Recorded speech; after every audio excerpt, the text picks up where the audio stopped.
Iya.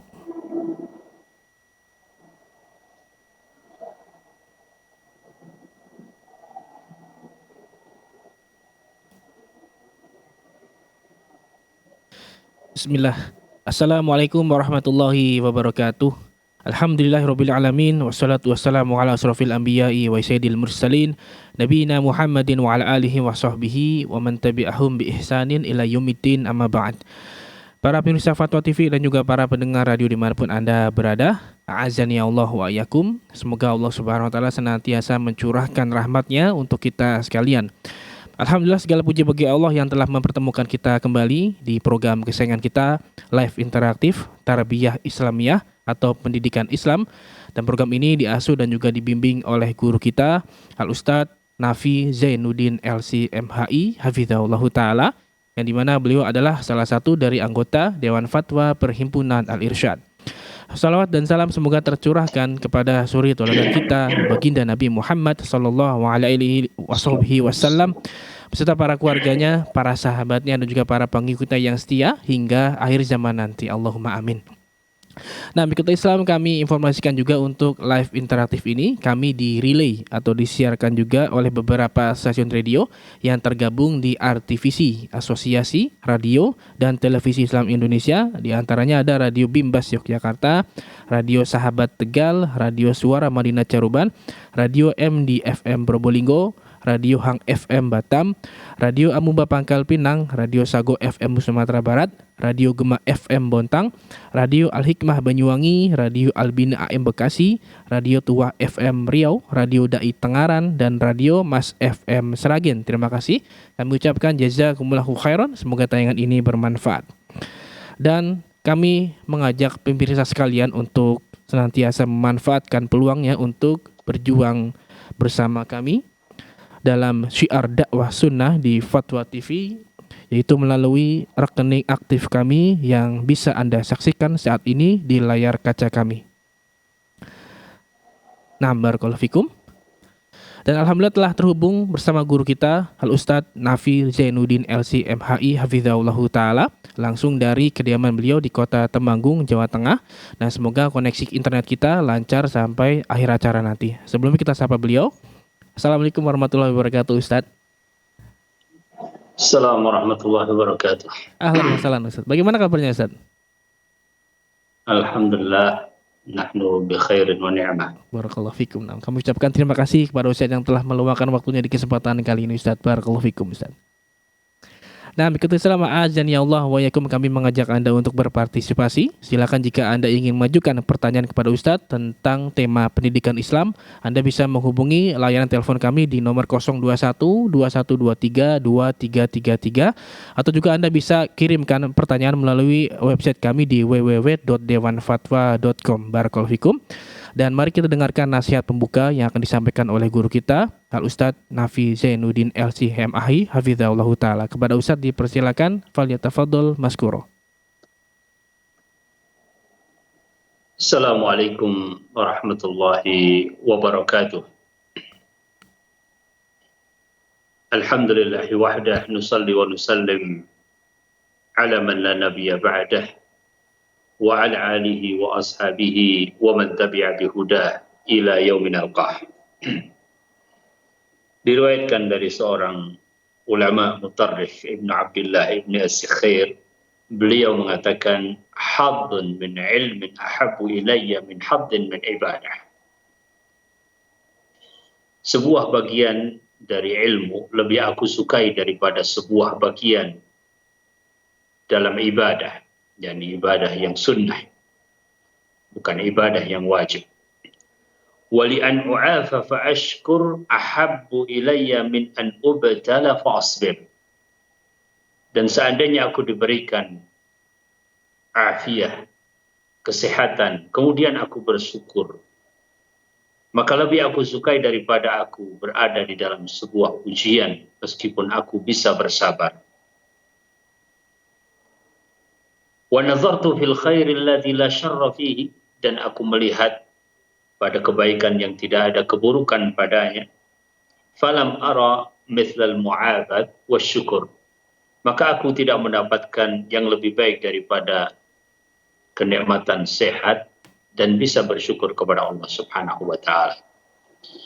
Alhamdulillah, Allah Subhanahu wa taala memberikan kepada kita nikmat tersebut, dan nikmat yang begitu banyak yang serupa dengan nikmat tersebut. Allah Subhanahu wa taala memberikan nikmat itu agar kita bersyukur, dan tidak ada kebaikan yang dilihat oleh beliau rahimahullahu taala melebihi kebaikan seorang yang berada di dalam keadaan sehat dan di dalam keadaan syukur.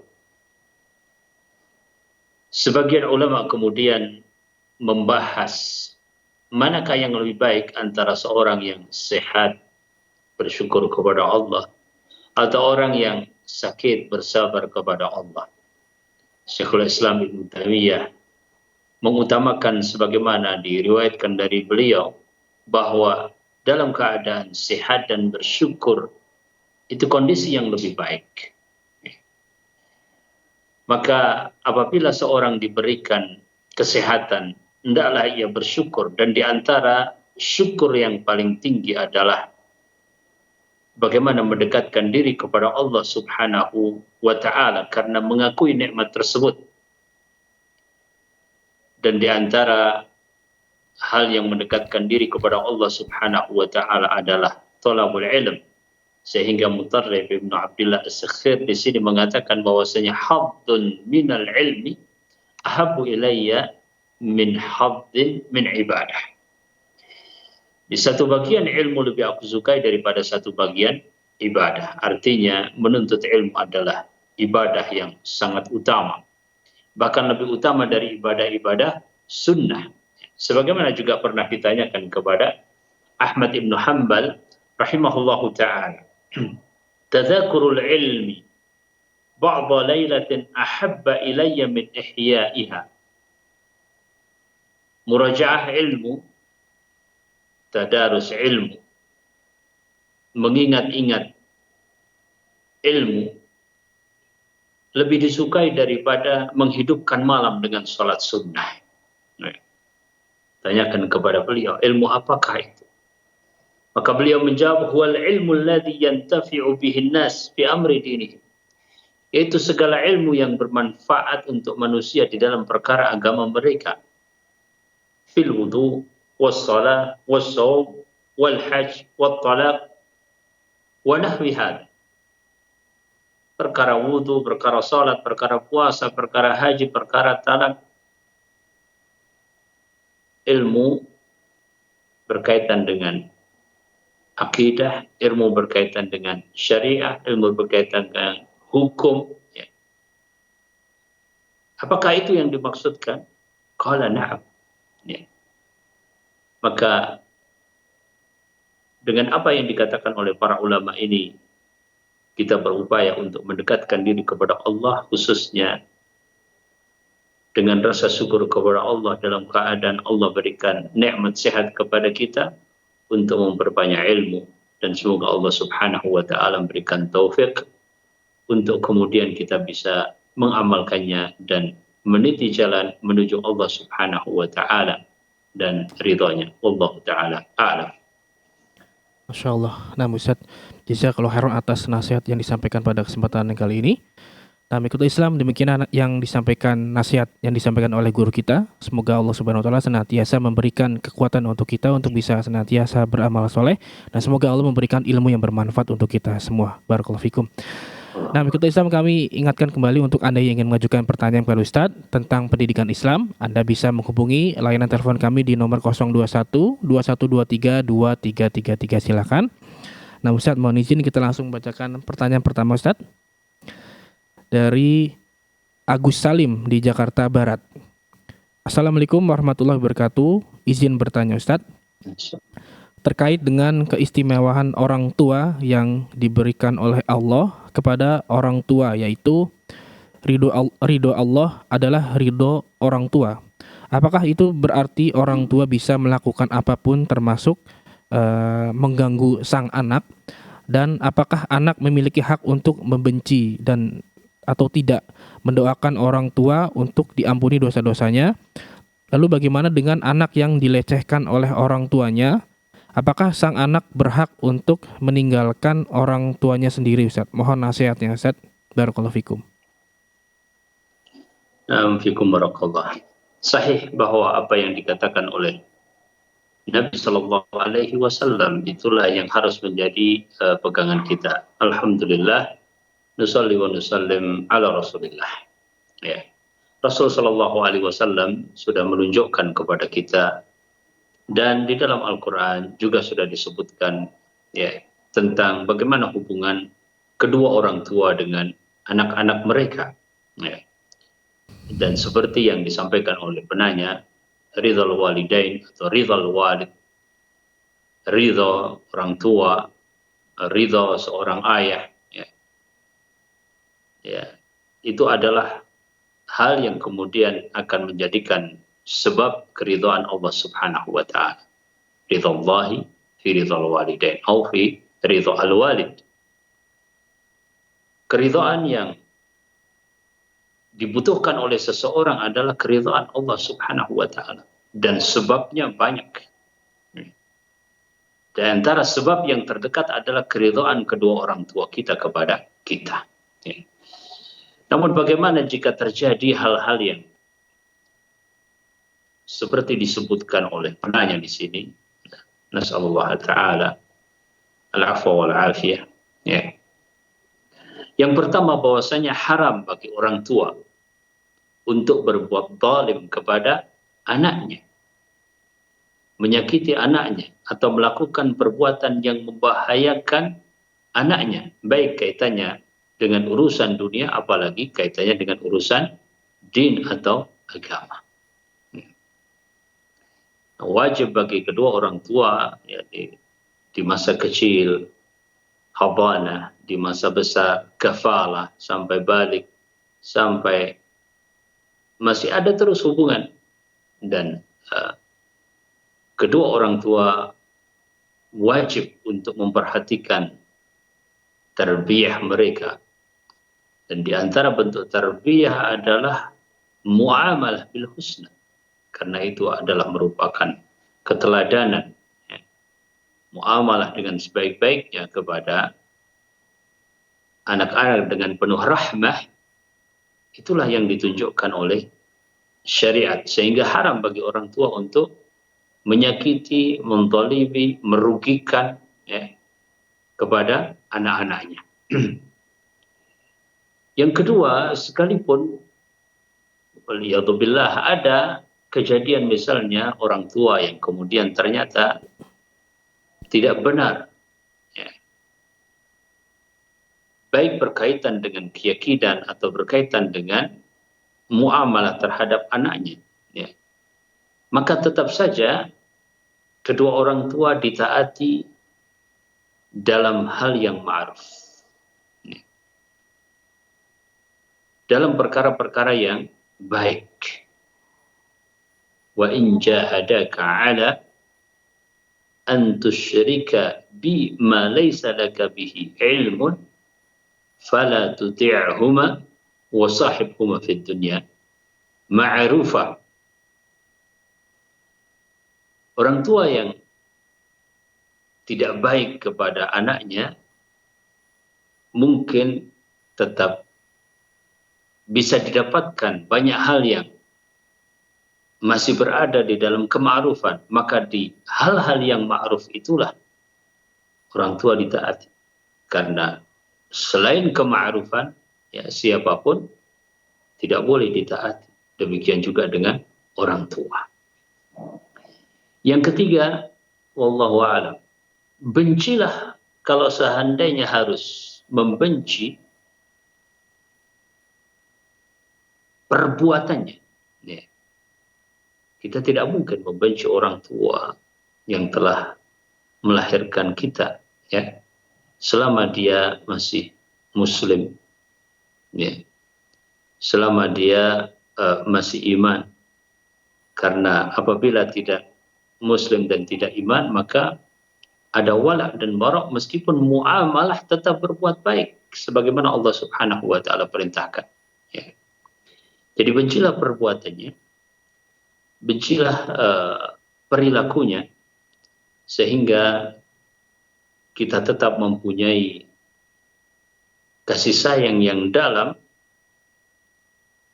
sebagai kekuatan untuk berupaya merubah perilaku dan akhlak yang tidak baik yang ada pada orang tua menuju yang lebih baik.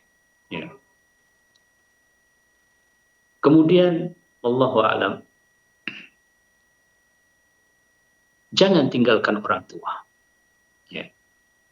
Selagi dia masih membutuhkan kita, selagi dia masih butuh, dan tentu akan selalu butuh. Ya. Karena takaful ijtimai, saling menanggung, itu sudah Allah jadikan di antara anak dan orang tua. Ya. Cuma mungkin ya sesekali ya, menghindar sebagai taktik, ya, sebagai bagian dari cara agar kita tidak terus-menerus misalnya di dalam pertengkaran atau suasana yang tidak baik, ya, mungkin sesekali menghindar, tetapi tetap memandang dan memantau dari jauh, sebab bagaimanapun ya, balas budi yang paling baik adalah menjadikan orang tua itu istiqomah di dalam Islam. Kalau dia non-muslim menjadi muslim, kalau dia Islam menjadi semakin baik keislamannya, ya.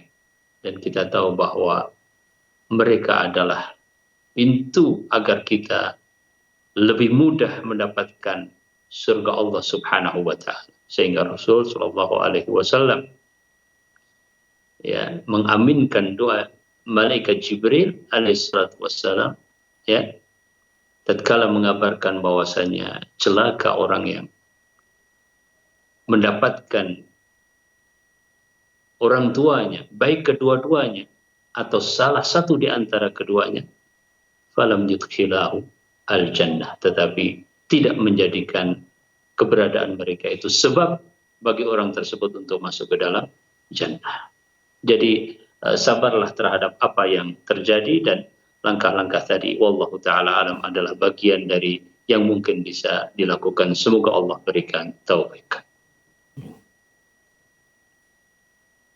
Allahumma musta'an. Semoga Allah senantiasa menjaga kita semua. Nah, Ustaz, jazakallahu khairan atas jawaban yang disampaikan. Demikian bertanya Bapak Agus Salim di Jakarta Barat. Semoga bermanfaat. Barakallahu fikum. Bisa kita lanjutkan bacaan berikutnya. Ini pertanyaan satu penanya dengan dua pertanyaan, Ustaz. Dari Devi Damayanti di Banten, Kota Tangerang Selatan. Assalamualaikum, izin bertanya, Ustaz. Yang pertama, apakah belum menikah sudah di atas 40 tahun itu suatu aib atau hukuman dari Allah? Pertanyaan yang kedua, apakah dosa jika sedang ta'aruf dengan seorang ikhwan, sering sekali komunikasi melakukan video call, Ustaz? Mohon nasihatnya, Ustaz. Barakallahu fikum. Nah, fikum barakallah. Alhamdulillah, nusalli wa nusallim ala Rasulillah. Yang pertama, nikah adalah sunnatul muakkadah. Ya. Bisa jadi menjadi wajib bagi sebagian orang yang memang sudah harus menikah. Ya. Dan yang jelas nikah adalah sunnatul anbiya. Ya, para nabi alaihi wassalatu wassalam, ya, manusia-manusia yang terbaik memberikan contoh kepada kita bagaimana menjaga kehormatan, bagaimana menjaga keturunan, ya, bagaimana menjadi orang yang sempurna, yaitu dengan menikah. Ya. Dan Allah Subhanahu wa taala jelas perintahkan di dalam Al-Quran, ya, fa in khiftum fankihu ma qabalakum minan nisa'i mathna wa thulatha wa ruba'. Ya ma'syarasy syabab, dalam hadis, man istata'a minkumul ba'a falyatazawwaj fa innahu aghaddu lil basari wa ahsanu lil farj. Jadi sunnah muakkadah. Nah, apakah orang yang sudah 40 tahun belum menikah, ya, sebuah hukuman, ya, kita harus selalu berhusnudzon kepada Allah Subhanahu wa taala, ya.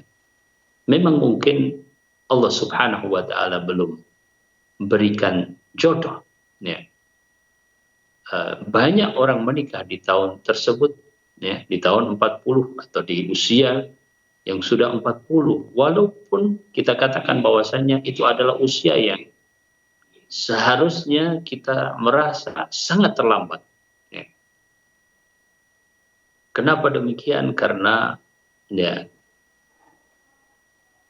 seorang diberikan fatrah syabab, ya, masa muda, masa syabab adalah dalam usia-usia yang tertentu dan sedikit, ya.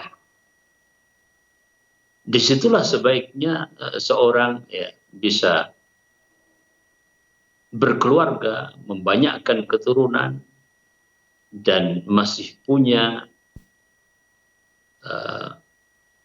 banyak kekuatan, ya, baik kekuatan fisik, ya, ataupun hal-hal yang bisa mendukung untuk kelangsungannya di dalam sebuah kekeluargaan, ya, pikirannya, ya, kesempatannya, dan seterusnya, ya.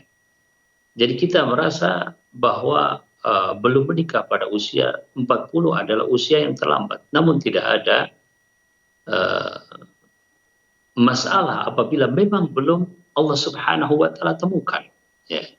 Namun segeralah, ya, para ulama, ya, melihat bahwasanya menunda pernikahan adalah sesuatu yang merupakan aib apabila tidak dibarengi dengan uzur yang syar'i. Imam Ahmad mengatakan bahwasanya azubah, ya, bukanlah sebuah kebaikan di dalam Islam apabila tidak ada uzur yang syar'i, ya. Oleh karenanya para ulama salaf, ya, melihat bahwasanya menunda pernikahan tanpa sebab yang syar'i adalah bukanlah kebaikan. Kemudian menjaga kehormatan adalah perkara yang wajib, ya. Perkara yang diwajibkan oleh Allah Subhanahu wa taala, ya. Kita menjaga diri kita dari fitnah laki-laki, dari fitnah perempuan adalah perkara yang wajib, ya. Segeralah cari yang akhlaknya baik, agamanya baik, ya. Tentu agar pernikahan itu lebih dawam, ya, dipertimbangkan masalah sekufu, ya, persamaan atau semacam kesetaraan, ya, kemiripan, ya, dalam masalah sekufu. Namun yang paling penting tentu adalah kembali kepada akhlak, kepada din. Seandainya ada pertimbangan-pertimbangan yang lain, maka mungkin bisa diturunkan keinginan-keinginan kita, namun di dalam masalah din, di dalam masalah akhlak, itu adalah yang paling utama, ya. Kemudian yang berikutnya tadi ditanyakan tentang apa hukumnya apabila melakukan video call, ya, sedang ta'aruf, ya. Di antara bentuk ta'aruf itu adalah nazar, ya. Seorang yang ingin menikah, ya, laki-laki memilih perempuan, dia melakukan nazar lebih dari sekali tidak masalah, sampai dia yakin, ya, tetapi bukan dengan hawa nafsu, ya. Jika itu dilakukan dengan hawa nafsu, ya, maka memandang wajah ajnabi, ya, atau ajnabiyah, ya, melihat wajah yang bukan mahram, perempuan kepada laki-laki, laki-laki kepada perempuan dengan sengaja karena syahwatnya, ya, bukan karena urusan syar'i, ya. Termasuk dalam hal ini adalah nazar yang urusan syar'i, ya. Maka itu adalah haram, ya. Video call dalam rangka ta'aruf, ya, kemungkinan besar, ya, akan menyeret kepada perkara-perkara tersebut. Bukan mungkin video call yang ada mahram yang memang mungkin jarak jauh harus melihat pasti dan sebagainya, ya. Tapi jika yang dimaksudkan adalah lebih dari yang diperbolehkan, ya, dalam hal nazar, maka adalah perkara yang haram, tidak boleh, ya, antara laki dan perempuan, dan itu adalah pintu fitnah, ya. Sebaiknya segera ditinggalkan, ya. Itu beberapa hal yang Allah Ta'ala alam, ya, bisa saya sebutkan sebagai bagian dari nasihat kepada ukhti kita yang bertanya. Semoga Allah Subhanahu wa Ta'ala berikan kemudahan dan barakah. Allah Ta'ala alam. Allahumma amin. Nah, Ustaz, syukron barakallahu fikum atas jawaban dan nasihatnya. Demikian bertanya Devi Damayanti di Banten Kota Tangerang, semoga bisa difahami barakallahu fikum. Ustaz, kita bacakan pertanyaan berikutnya dari hamba Allah di Kabupaten Sukoharjo, Jawa Tengah. Assalamualaikum, izin bertanya Ustaz. Istri saya masuk penjara dengan vonis 5 tahun. Kondisi keluarga sangat sayang dengan istri karena kebaikan yang sangat banyak sehingga tidak memungkinkan saya meninggalkannya. Inti permasalahan dengan hubungan yang seperti ini menyebabkan saya benar-benar dilanda kegalauan yang besar dan terutama pada syahwat yang sudah diredam. Saya sudah menjalani puasa Daud sampai sekarang, namun masih saja susah meredamnya. Apa boleh dengan kondisi saat ini saya menikah lagi, namun dengan kondisi ekonomi yang pas-pasan? Karena saya benar-benar takut terjerumus kepada perzinaan. Takut mendatangkan murka Allah Subhanahu wa Ta'ala. Mohon nasihatnya Ustaz. Barakallahu fikum. Fikum barakallah. Alhamdulillah, nusalli wa nusallim ala Rasulillah. Ya. Tadi disebutkan bahwa penanya sedang berada di dalam satu musibah, ya, atau satu ujian, ya. Maka semoga itu menjadi hal yang baik, bisa sebagai kafarah, bisa sebagai meningkatkan iman, ya, merupakan ujian, ya. Semoga Allah Subhanahu wa Ta'ala berikan di balik itu semuanya sesuatu yang lebih baik. Dan penanya mengatakan bahwasanya istrinya walaupun saat ini sedang berada di tahanan, tapi dia sangat baik, ya. Dan persaksian suami ini semoga juga merupakan benar-benar tanda kebaikan atau diantara tanda kebaikan dalam keluarga tersebut, ya. Jika ternyata memang masalah yang sedang dihadapi ini adalah masalah yang memang harus terjadi dan kita tidak tahu sebabnya, maka semoga ada hikmah yang banyak. Kemudian kita masuk kepada apa hukumnya, ya, orang yang berada dalam kondisi seperti itu, ya. Ya. Apakah boleh baginya untuk menikah lagi, ya, ta'addud, ya. Ya, ta'addud merupakan syariat yang Allah Subhanahu wa Ta'ala jelas sebutkan di dalam Al-Quran. Bahkan sebagian ulama mengatakan pada asalnya, ya, seorang diperintahkan jika dia mampu, ya, untuk melakukan ta'addud, ya. Jadi itu adalah keutamaan, ya. Bisa jadi bagi seseorang lebih dari sekedar keutamaan, ya. Seperti dalam kasus ini, seorang takut, ya, terjatuh ke dalam perzinahan, bahkan sudah puasa Daud dan sebagainya, ya. bisa jadi lebih dari sekedar keutamaan, karena Allah Subhanahu wa taala menyebutkan fankihu ma taba lakum minan nisa'i mathna wa thulatha wa ruba' fa in khiftum alla ta'dilu fawahidah. Ya. Nah, dalam waktu yang sama ada syarat di situ, yaitu syarat adil, ya, dan syarat memberikan nafkah. Memang miskin bukan halangan, akan tapi memberikan nafkah kepada istri adalah sebuah kewajiban. Ya. Seorang yang menikah, ya, dia mau menikah dengan satu istri atau lebih dari satu istri, ya, tetap ada kewajiban untuk memberikan nafkah kepada semuanya. Ya. Nafkah lahir, nafkah batin, kemudian dalam hal ini adil harus dia lakukan. Ya. Nah, itu hukum secara umum. Ya. Namun berkaitan dengan kasus tersebut, ini adalah sebuah kasus yang persisnya saya tidak tahu, ya, seperti apakah sesungguhnya dan sebagainya. Ya, tentu penanya dengan bertanya seperti ini, insya Allah itu adalah bagian dari niat baik beliau, ya, dan bagian dari ketulusan untuk tidak melakukan sesuatu dengan tanpa mempertimbangkan yang paling maslahat menurut syar'i. Ya. Jadi pada asalnya ta'adud adalah keutamaan, ya.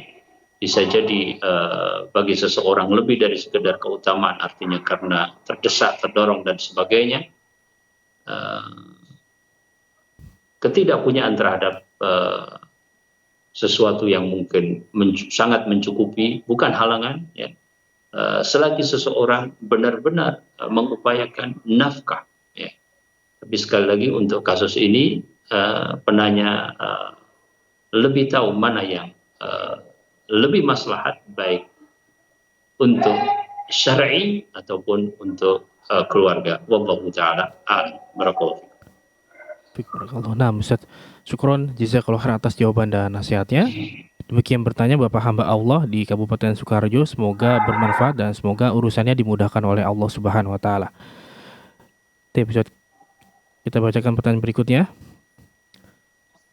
Dari Abu Salma di Aceh, Kabupaten Bener Meriah. Bismillah, izin bertanya Ustaz. Cerita dari Al-Quran surat Al-Qasas ayat 55 yang artinya, dan apabila mereka mendengar perkataan yang tidak bermanfaat, mereka berpaling daripadanya dan mereka berkata, bagi kami amalan-amalan kami dan bagimu amalan-amalanmu, kesejahteraan atas dirimu, kami tidak ingin bergaul dengan orang-orang jahil. Ustaz, pertanyaan saya, apakah ucapan ini bisa untuk sesama muslim? Mohon nasihatnya Ustaz. Barakallahu fikum. Nah. Bismillah, alhamdulillah, nusalli wa nusallim ala rasulillah. Firman Allah Subhanahu wa ta'ala yang menyebutkan lana a'maluna wa lakum a'malukum. Ya. Salamun alaikum la nabtagi al-jahilin. Ya. Perkataan di dalam ayat tersebut, ya, menunjukkan ciri, ya, sebagaimana disebutkan dalam sebagian tafsir, ya, yaitu ciri orang yang beriman dan ciri orang yang saleh. Ya. Di antara ciri mereka, ya, adalah berkomunikasi dengan baik, menolak dengan baik, dan tidak mau terjerumus ke dalam perkara yang tidak bermanfaat. Ya. Ya, ciri orang yang beriman, ciri orang yang saleh. Ya. Nah, apakah kasus tersebut khusus antara orang-orang yang beriman dengan orang-orang yang tidak beriman? Ya, wallahu taala alam. Mungkin kasusnya sebagaimana konteks ayat hanya itu, tetapi ibrahnya tidak hanya itu. Ya. Sebagaimana kita bisa dapatkan dari penjelasan para ulama tafsir bahwasanya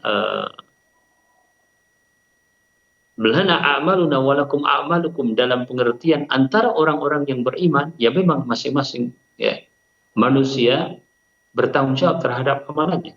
Ada seorang muslim yang amalannya semuanya saleh, ya. Ada muslim yang lainnya yang waliyadzubillah dipenuhi dengan maksiat. Ada seorang muslim yang jauh dari perkara lagwi, ada seorang muslim yang masih banyak terjerumus ke dalam perkara lahwi. Sementara Rasul Shallallahu Alaihi Wasallam mengatakan, min husni islamil mar'i tarkuhu ma la ya'nih. Di antara kebaikan seorang muslim adalah meninggalkan sesuatu yang tidak bermanfaat baginya. Ya.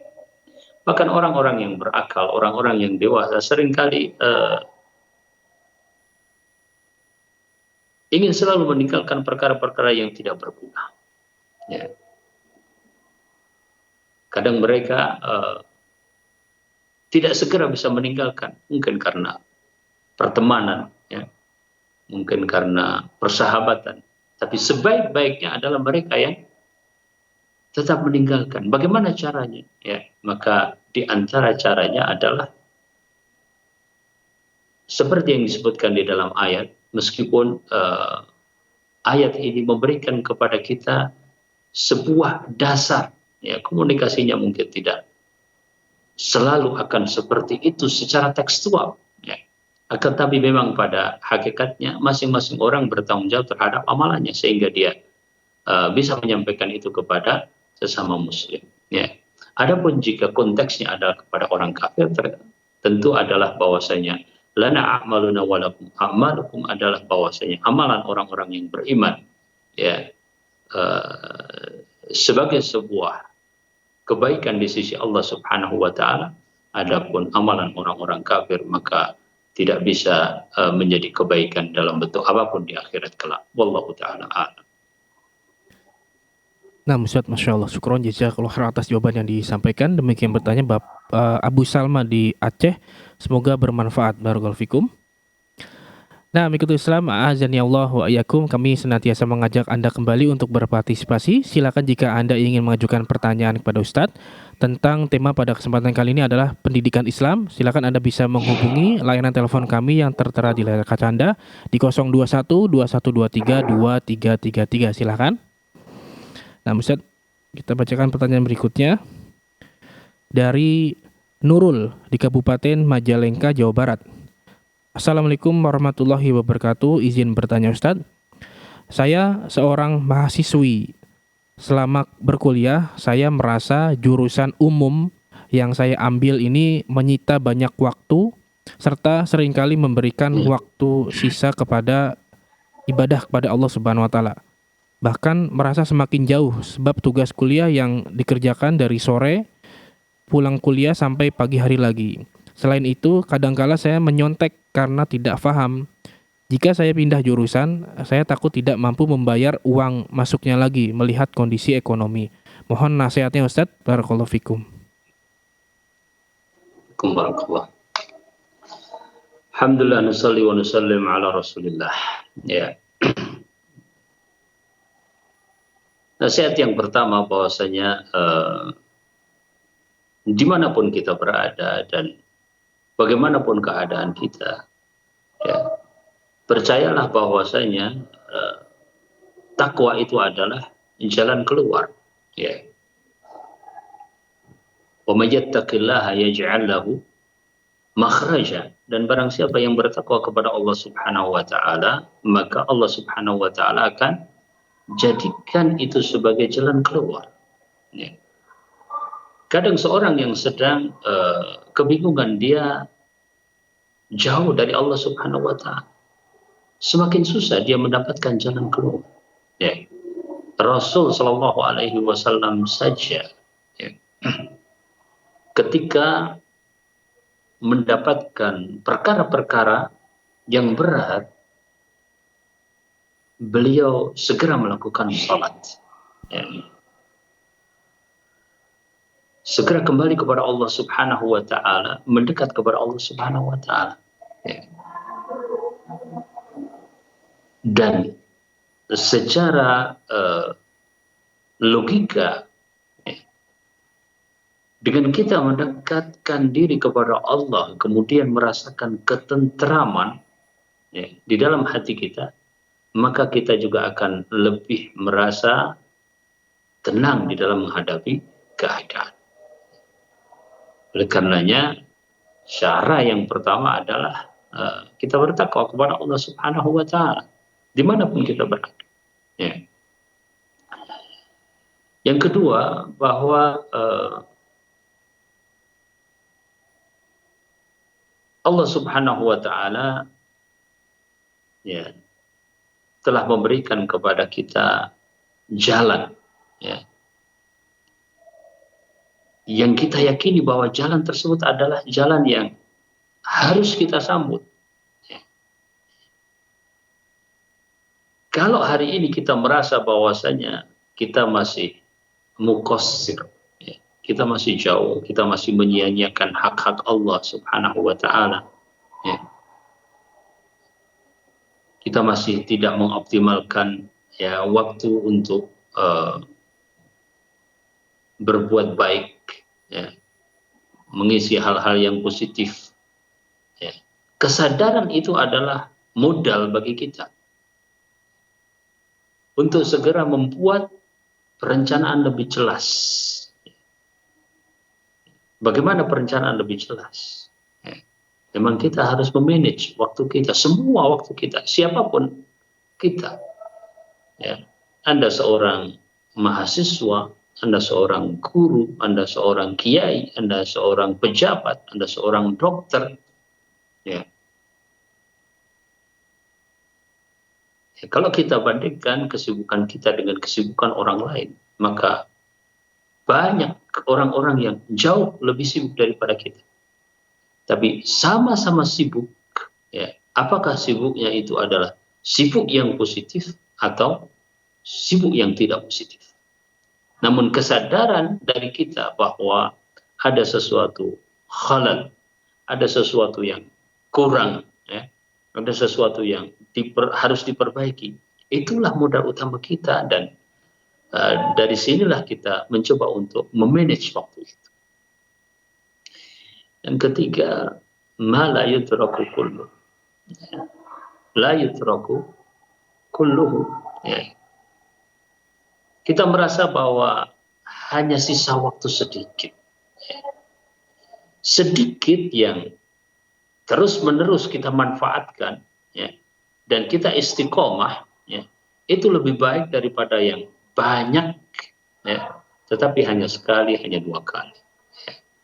Jadi jadikanlah sisa waktu yang sedikit itu, ya, benar-benar untuk, ya, memperbaiki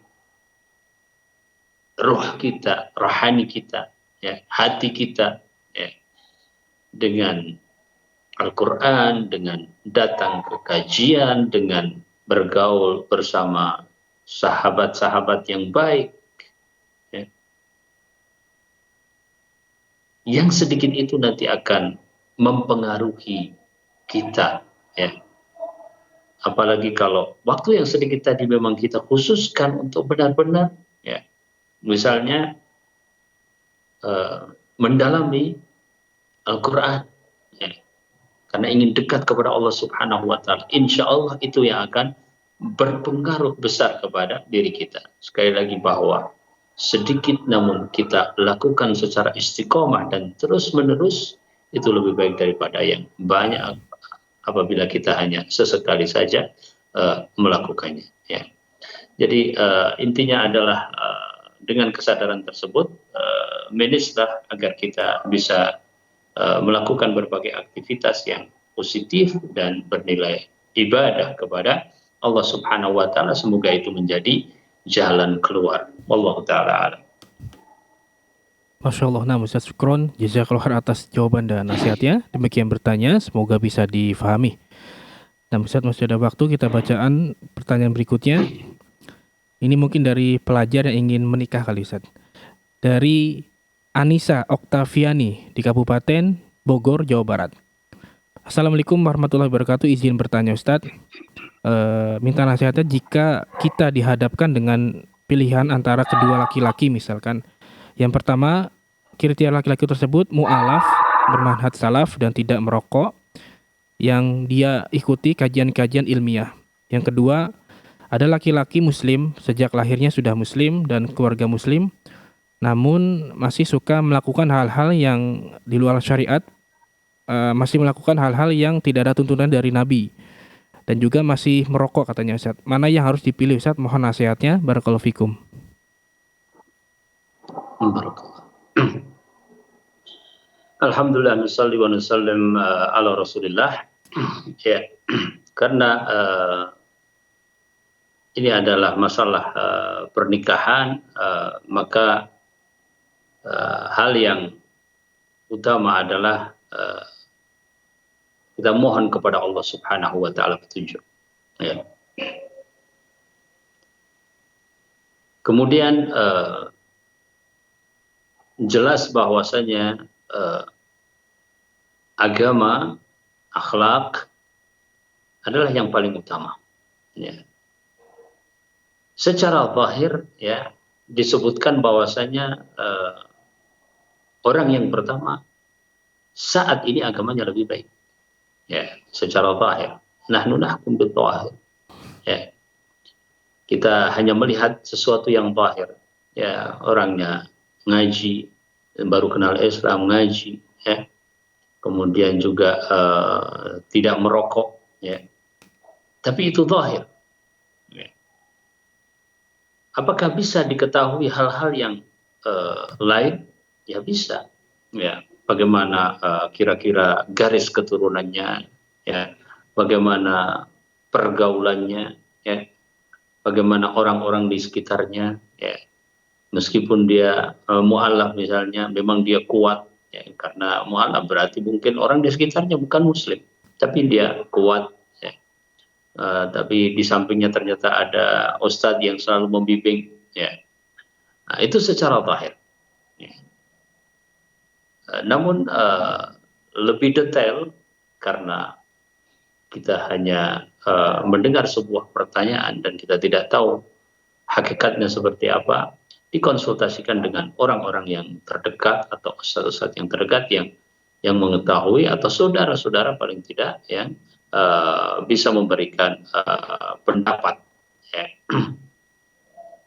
Karena kita hanya mendengarkan khabar, tidak menyaksikan langsung, tidak mengetahui langsung, sedangkan ini adalah di antara pilihan yang tidak mudah, ya. Kemudian terakhir, lakukanlah istikharah, meskipun istikharah itu tidak terlihat tanda-tandanya seperti yang kita inginkan, tetapi istikharah itu artinya adalah menyerahkan diri kepada Allah Subhanahu wa taala, ya. Karena kita diperintahkan bahkan dalam segala perkara untuk melakukan istikharah. Artinya kalau nanti suatu saat kita memutuskan satu perkara kemudian memang tidak diridhai oleh Allah, ya, tidak baik untuk masa depan kita, maka insya Allah akan ada jalan bagaimana itu tidak akan terjadi. Demikian apabila memang Allah kehendaki, maka semua akan dimudahkan. Ya. Itu saja yang bisa saya sampaikan berkaitan dengan pertanyaan tersebut. Semoga Allah Subhanahu wa taala memberikan barokah dan taufiknya. Wallahu taala. Allahumma amin. Nah, Ustaz Syukron, jazakallahu khairan wa barakallahu fikum atas jawaban dan nasihatnya. Demikian bertanya Anissa Oktaviani di Bogor, semoga bisa bermanfaat dan semoga urusannya dimudahkan oleh Allah Subhanahu wa taala. Ustaz, masih ada waktu, mungkin kita bacakan satu pertanyaan lagi. Pertanyaan terakhir ini dari Nanda Stefana di Kepulauan Bangka Belitung, Kabupaten Bangka. Assalamualaikum warahmatullahi wabarakatuh. Izin bertanya Ustaz. Sewaktu wisuda dari pihak kampus diberikan kenang-kenangan, ditulis beberapa hal seperti nama dan sebagainya. Namun di atasnya ada patung menyerupai wisudawati tanpa lengan, tetapi kepalanya utuh. Saya tidak memajangnya. Akan tetapi bagaimana sebaiknya Ustadz? Apakah selama ini sholat saya sah selama ada patung tersebut di rumah? Dan juga bagaimana hukum sholat di rumah yang ada patungnya Ustadz? Mohon nasihatnya Ustadz. Barakallahu fikum. Nah, alhamdulillah nusalli wa nusallim ala Rasulillah. Ya. Adapun jelas-jelas patung, maka jangan kita melakukan sholat di tempat-tempat yang ada patung-patungnya. Sebagaimana dibersihkannya oleh Rasulullah SAW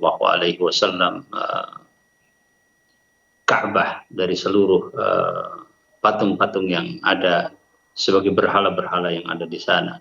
Ya. Kemudian kaitannya dengan